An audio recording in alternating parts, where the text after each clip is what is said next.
దేవుని నామములు అందరికీ వందనములు. ఈరోజు దేవుని దివ్యవాక్యము దానియేలు గ్రంథము 11వ అధ్యాయము 32వ వచనము. తమ దేవుని నెరుగువారు బలము కలిగి గొప్ప కార్యములు చేసెదరు. ప్రియమైన దైవజన్మ, మొదట నీ దేవుడు ఎంత శక్తిమంతుడో నీవు ఎరగాలి. ఆయన ఆకాశ మహాకాశములు, సముద్రములను, దానిలోని సమస్తమును, సృష్టిలోని ప్రతీదీ ఆయన వల్లనే కలిగినవని నీవు తెలుసుకొని నమ్మాలి. నమ్మువానికి సమస్తమును సాధ్యము కదా.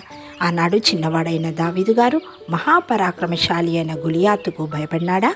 ఎందుకు? జీవం గల దేవుని నామము మహాశక్తి గలదని ఆయన నామములోనే గొలియాతును జయించినాడు. ఆయన శక్తిని నమ్మిన ప్రతివారు మహా గొప్ప కార్యములు చేస్తారు. నీవు నమ్మిన ఎడ్ల నీవు కూడా గొప్ప కార్యములు చేయగలవు. విజయం నీదే. ఆయనను ఆశ్రయిస్తావు కదా. జీవం గల దేవుడు ఈ దిన తన వాగ్దానాన్ని మనందరి ఎడ్ల నెరవేర్చునుగాక. ఆమేన్.